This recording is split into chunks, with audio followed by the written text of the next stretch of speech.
warahmatullahi wabarakatuh. Perkenalkan, nama saya Desta Marensi dengan NIM 044 dari Agribisnis 2020 dari kelas A. Pada kesempatan kali ini, saya akan menyampaikan materi tentang penyuluhan pertanian dan untuk memenuhi tugas pra-UAS dari mata kuliah penyuluhan pertanian. Pada kesempatan kali ini, saya akan menjelaskan tentang keterkaitan komunikasi dalam sistem agribisnis. Karena agri itu terdiri dari pertanian-pertanian seperti itu, dan bisnis itu dalam hal bidang bisnisnya. Jadi kalau digabung agribisnis, pertanian yang menuju ke arah bisnis begitu. Dan seperti yang ada di PPT, agribisnis dalam arti sempit yaitu usaha produsen dan pembuatan bahan masukan untuk produksi pertanian itu sendiri. Lalu ada beberapa prinsip usaha tani. Untuk beberapa prinsip usaha tani ini, yang pertama yaitu berorientasi pasar, yang mana kita sebagai petani harus dapat berorientasi dengan pasar-pasar yang ada. Lalu yang kedua yaitu lebih menguntungkan dan memiliki keunggulan komparatif dan kompetitif, yang mana di pasar kita bakal ada mempunyai pesaing yang hebat melebihi kita. Maka dari itu kita sebagai petani yang handal harus lebih memiliki effort ataupun ide kreatif yang dapat menguntungkan serta dapat diunggulkan oleh usaha kita sendiri. Lalu yang ketiga yaitu ada kepercayaan jangka panjang, yang mana kita juga memikirkan bagaimana jangka panjang dari prinsip yang telah kita buat, tidak dalam waktu singkat saja. Karena dalam era sekarang ini, kalau kita memikirkan dalam waktu yang singkat saja, kita akan hidup di masa yang akan datang juga begitu. Lalu yang keempat yaitu ada membangun kemandirian, yang mana kita tidak boleh bergantung kepada orang juga, karena di sini kita akan mendirikan bisnis ya. Kalau kita mendirikan bisnis itu, kalau kita tidak bisa membangun kemandirian pada diri kita sendiri, bagaimana kita bisa mengatur ke staff kita, mengajarkan ke staff kita bagaimana mandiri itu, begitu. Lalu yang kelima yaitu ada membangun kemitraan, yang mana membangun kemitraan ini kita harus membangun dengan orang-orang di sekitar kita, seperti pasar mana yang harus kita tuju, dan mitra-mitra yang sudah besar, agar bisnis kita bisa maju dan berkembang besar. Baik, untuk selanjutnya yaitu sektor agribisnis. Sektor agribisnis mencakup 4 subsistem, yaitu yang pertama ada subsistem agribisnis hulu, yang kedua subsistem agribisnis hilir, yang ketiga subsistem jasa penunjang agribisnis.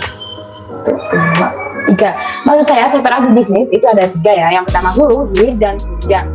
Dan untuk subsistem hulu itu merupakan subsistem yang menyediakan sarana produksi pertanian mulai dari benih, bibit, pakan ternak, pupuk, obat untuk memberantas organisme pengganggu tanaman, lembaga kredit, bahan bakar, alat-alat pertanian, mesin, serta peralatan produksi pertanian.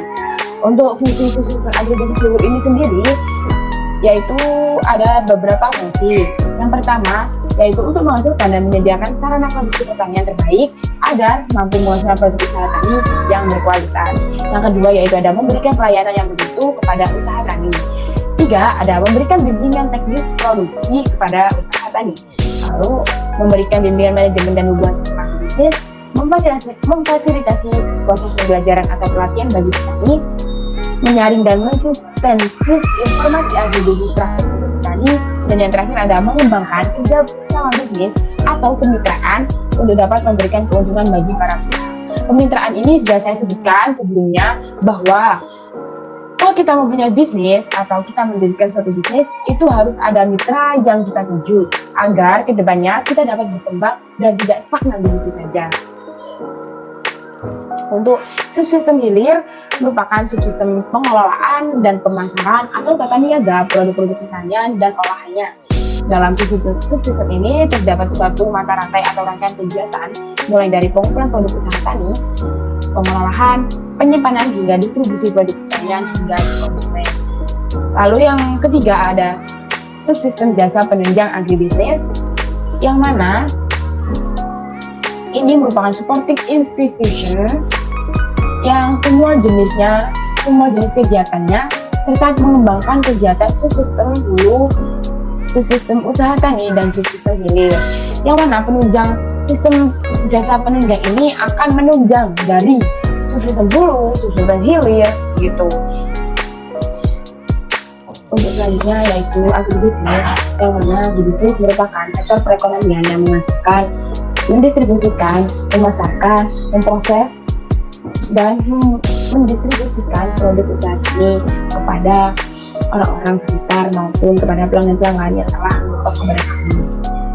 Dan gunanya agribisnis ini sangat luas ya, bisa dalam lingkup pertanian, dalam segi pemasaran, dalam segi distribusi, hingga hasil dan proses pun agribisnis dapat turun langsung akan hal itu. Lalu selanjutnya yaitu ada pembangunan sistem agribisnis, yang mana pembangunan sistem agribisnis dapat dimaknai pembangunan seimbang dan harmonis dari beberapa subsistemnya, seperti yang saya sebutkan tadi, subsistemnya yaitu hulu, hilir, dan sektor penyediaan jasa, yang mana tiga subsistem tersebut sangat penting pada agribisnis karena saling berkaitan. Kalau ada hulu harus ada hilir, dan kalau ada hulu dan hilir harus ada penunjang, yang mana yaitu penyediaan jasa tersebut begitu. Lalu selanjutnya yaitu kaitan usaha tani dengan agribisnis.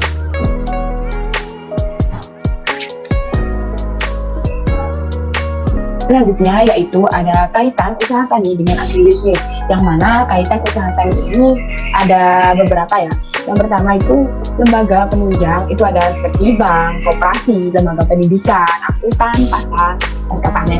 Kenapa lembaga penunjang seperti itu? Karena kita mencari lembaga penunjang bukan sembarang lembaga yang kita pilih. Karena dengan kita memilih lembaga penunjang yang sudah terverifikasi dan terpercaya, itu membuat usaha tani kita jauh lebih maju dari yang lainnya. Lalu lembaga penunjang ini dibagi menjadi ada dua kayak gini ya, kayak di gambar itu. Terus ada tata niaga penunjang, yang mana di dalamnya ada dalam negeri dan luar negeri. Terus ada distribusi, penyimpanan, pengelolaan. Itu seperti prosesnya begitu. Lalu ada usaha tani, yang mana usaha tani mencakup skala besar, lalu usaha skala kecil, yang mana mencakup pangan, sayuran, bunga, perkebunan, ternak atau ikan. Terus ada juga itu penggadaian dan penyaluran saponi, yang mana di dalamnya itu ada beberapa juga, antara lain bibit, benih, pupuk, pestisida, obat-obatan, mesin pertanian, bahan bakar, kredit. Dari hal tersebut dapat dihasilkan melalui lembaga penunjang tadi yang awal saya jelaskan. Lalu selanjutnya yaitu ada lingkup pembangunan sistem agribisnis. Lingkup pembangunan sistem agribisnis ini ada subsistem agribisnis dulu, subsistem usaha tani, subsistem pengolahan, subsistem pemasaran. Yang mana subsistem agribisnis ini yaitu seperti industri pemurnian, pembibitan tanaman, hewan industri, dan agrootomotif. Lalu yang selanjutnya ada subsistem usaha tani, yaitu ada usaha tanaman pangan dan hortikultura, usaha tanaman perkebunan, dan usaha peternakan. Lanjut, yaitu ada subsistem pengolahan, yang mana industri makanan dan minuman, industri rokok, industri barang, sawit alam, industri agrowisata, dan estetika. Lalu yang terakhir yaitu ada subsistem pemasaran, yaitu distribusi, promosi, informasi pasar, intelijen pasar, kebijakan perdagangan, dan struktur pasar. Dan dari keempat itu dijadikan menjadi satu kesatuan, yaitu subsistem jasa. Subsistem jasa yaitu pengkreditan dan asuransi, penelitian dan pengembangan, pendidikan dan penyuluhan, kebijakan pemerintahan, seperti itu. Jasa itu maksudnya yang menyalurkan, bisa disebut seperti itu. Lalu selanjutnya ada pola pengembangan agribisnis. Pola pengembangan agribisnis ini seperti tadi, agribisnis kita atau usaha tani kita tidak dapat berjalan tanpa adanya ini tadi, lembaga penunjang yang ada. Nah, seperti yang sekarang ada di slide, yaitu pengembangan agribisnis, yang mana akan dapat mengembangkan usaha kita, yaitu seperti bank, asosiasi. Lalu kalau kita sudah bekerja sama dengan bank, kita akan mendapatkan asosiasi gabungan, lalu menjadi gapoktan, lalu kita dapat menjadi kelompok tani. Yang mana itu penunjangnya yaitu perusahaan Saprodi, yaitu antara lain pupuk, benih, dan pestisida. Lalu gapoktan dan kelompok tani ini dapat langsung terjun ke pasar melalui ekspor dan domestik tersebut. Dan itu saja katanya cukup dari saya mengenai komunikasi dalam bisnis. Komunikasi dalam sistem agribisnis ini tidak lain dari yang saya jelaskan, itu juga melalui media-media yang sudah terkenal seperti sekarang, seperti media sosial Instagram, Facebook, WhatsApp. Kita bisa menyebarluaskan usaha tani kita melalui barang tersebut. Begitu. Cukup video dari saya, video penyuluhan pertanian dari saya. Apabila ada salah dan lebihnya, saya mohon maaf karena manusia tidak luput dari kesalahan dan kesalahan yang disengaja. Wassalamualaikum warahmatullahi wabarakatuh. See you next study.